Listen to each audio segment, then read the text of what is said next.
conheci constelações familiares através de uma amiga, numa conversa bem informal. Nós sempre trocamos informações sobre ferramentas, sobre filosofias, sobre trabalho, e aí ela me contou sobre as leis do amor. Ela me falou sobre a lei da ordem, que o Bert Hellinger, filósofo responsável pelas constelações familiares, descreveu basicamente como respeitar hierarquias.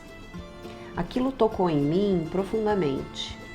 Então, trata-se apenas de você colocar-se no seu lugar, não querer interferir nas responsabilidades das outras pessoas no seu sistema familiar, não é? Então eu percebia o quanto eu estava querendo tomar a responsabilidade que não era minha.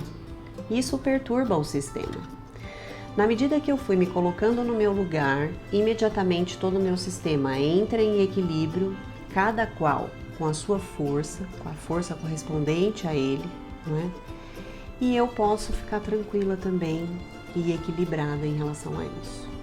Isso teve um efeito muito grande na minha vida, isso tem um efeito muito profundo. É até difícil de explicar em palavras, porque não há uma lógica, é uma filosofia, não é? E ela vai profundamente mesmo num nível de alma. Foi muito interessante, foi uma experiência única, numa conversa informal. O meu contato com as constelações foi através de um curso de pós-graduação que eu fiz na França. Eu não tinha até então ouvido falar nessa técnica e eu tive como disciplina, e a única forma de se aprender constelação é vivenciando, é se constelando. Então eu cheguei no dia da aula totalmente cética e praticamente de braços cruzados, vamos ver o que é isso.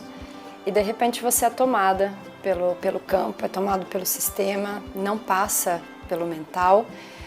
E isso provoca uma mudança muito imediata no seu comportamento. A lei que me tocou naquele momento foi o pertencimento. Durante alguns anos da minha vida, eu acabei rompendo uma relação com uma pessoa muito importante para mim, por não incluir alguém que fazia parte, então, da vida dessa pessoa. E naquele jogo sistêmico eu pude compreender a importância de que eu tinha sim que assumir que essa pessoa existia, que ela fazia parte da minha família, e que isso não implica em você gostar ou não da pessoa, em você ter uma relação de amizade ou não. Simplesmente assumir que existe. E isso por si só traz uma paz, uma leveza e coloca em equilíbrio todo o sistema familiar novamente. E isso foi de muito significativo para mim, porque pôde melhorar, né, uma relação que estava cindida. E como era uma relação muito importante, fazia com que tanto a pessoa como eu sentisse muita dor por isso. Então foi muito transformador, pôde mudar a minha postura e entender como isso funciona também num processo terapêutico, num processo clínico. A terceira lei sistêmica é a lei do equilíbrio. Então essa lei ela atua nas relações entre iguais. Então, por exemplo, relacionamentos de casal, relacionamento profissional, né, de parcerias.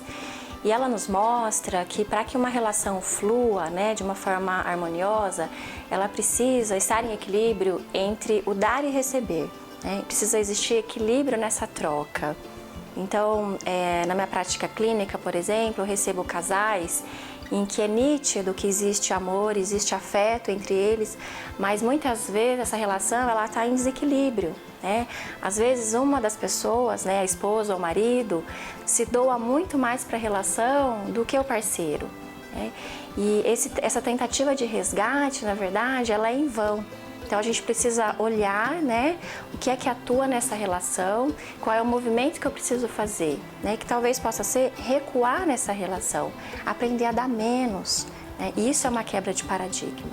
Então só o fato da gente entrar em contato com as leis, isso já nos possibilita adotar uma nova postura, né, em relação às situações que muitas vezes a gente está limitado, né, na nossa percepção.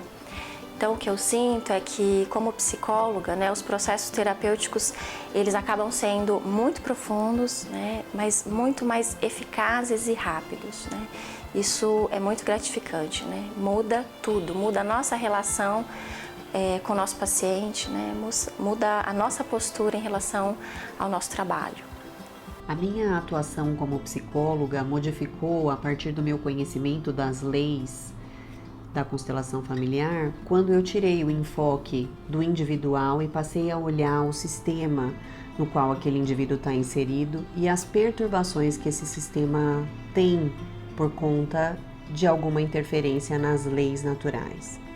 Então hoje, o meu olhar, eu percebo que passou do micro para o macro. Além disso, um aprendizado importantíssimo que os nossos mestres trazem é realmente o da postura amorosa.